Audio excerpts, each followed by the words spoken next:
तो हमारा आज का जो टॉपिक है वो है फोर्थ पॉइंट बेसिक का, वो है when you are considering your investment plan.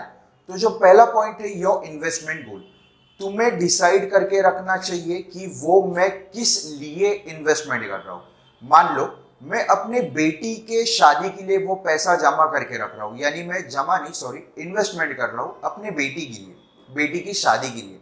तो मुझे मालूम है कि उसकी जब उम्र 23-24 हो जाएगी तब मुझे वो पैसा निकालना है, उसके पहले उसे हाथ ही नहीं लगाना है।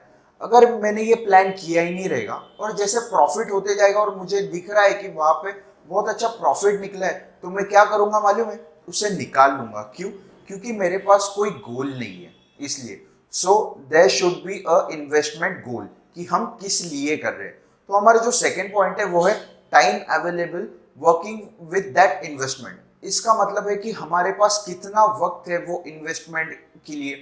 मान लो अभी मैंने जैसे बोला 23 साल, तो 23 साल तक मुझे वो पैसा डालना है, उस पीरियड में मैं कैसे डालूंगा, ये सारी चीजें हमें पहले ही पता रहना चाहिए।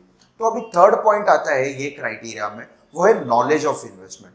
मैंने ऐसे बहुत से लोगों को देखा है या फिर मैंने स्टूडेंट से जब इंटरेक्ट किया है तब मुझे पता चला है कि वो लोग LIC में वगैरह पैसे लगाए हैं और अभी उनको निकालना है और म्यूचुअल फंड में डालना है। म्यूचुअल फंड का भी उनको नॉलेज होने की वजह से तो वो पैसे निकाल नहीं पाते। क्यों मालूम है? क्योंकि लॉक इन पीरियड रहता है और वो बोलते सर हमें तो पता ही नहीं था, वो तो दोस्त ने, चाचा ने, मामा ने बता दिया डाल दो, तो हम लोग ने डाल दिया। तो ना उन्हें रिटर्न्स अच्छे आ रहे, अब वो निकालना चाहते हैं तो वो निकाल भी नहीं सकते। क्यों? क्योंकि लैक ऑफ नॉलेज। उन्होंने जिस चीज में पैसा लगाया उस चीज के बारे में उन्हें नॉलेज नहीं था, इसलिए। ठीक है, तो अभी हमारा जो फोर्थ पॉइंट है वो है अवेलेबल फंड फॉर इन्वेस्टिंग, यानी हमारे पास इन्वेस्टमेंट करने के लिए कितने पैसे अवेलेबल हैं, ये हमें कभी भी क्लियर रहना चाहिए। मान लो मेरी 20,000 रुपीज सैलरी है और मैंने इस साल इस महीने में मेरा बस खर्चा 4,000 ही हुआ और मैंने 16,000 पूरा डाल दिया। अगले महीने खर्चा अगर मुझे 8,000 हो गया तो मैं 12,000 डालूंगा? नहीं, हमारे पास क्लियर अमाउंट रहनी चाहिए कि बॉस मैं इतना ही पैसा इन्वेस्टमेंट करने के लिए रखूंगा, वरना पूरी फाइनेंशियल प्लानिंग गलत हो जाती है। तो अभी fifth point is available to absorb the extent of loss, यानी हमारी रिस्क टेकिंग जो कैपेसिटी होती है वो हमें पता रहनी चाहिए।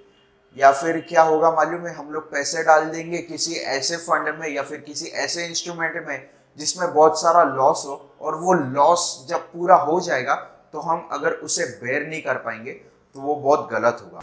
तो हमारा लास्ट पॉइंट है present financial situation. Present financial situation हमें कभी भी पता रहनी चाहिए, यानी हमारे ऊपर लोन्स या लाइबिलिटीज़ है या नहीं। क्योंकि हमारे ऊपर कभी भी लोन्स या लाइबिलिटीज़ रहेगी और हम लोग इन्वेस्टमेंट करने जाएंगे तो हमें बहुत ज़्यादा लॉस बेयर करना पड़ेगा या कर पड़ेगा, मतलब करना पड़ सकता है। क्यों? क्योंकि मान लो आपको लोन में इंटरेस्ट भी जा रहा है, आपको एवरी मंथ आपको पैसा भरना भी है और उसमें आप इन्वेस्टमेंट कर रहे हो, और वो इन्वेस्टमेंट में अगर आपको लॉस हो गया ना तो आपको वो पैसे भी भरना पड़ेगा और फिर वो सब गलत हो जाएगा। बराबर है? क्योंकि अभी यहाँ पे लॉस हो गया है, मंथ एंड आ रहा है, यहाँ से हमें कोई रिटर्न्स नहीं आया, अभी वो लोन के पैसे कहाँ से भरे। तो कभी भी हमारे ऊपर लाइबिलिटीज़ या फिर लोन्स रह गए तो वी शुड अवॉइड इन्वेस्टमेंट।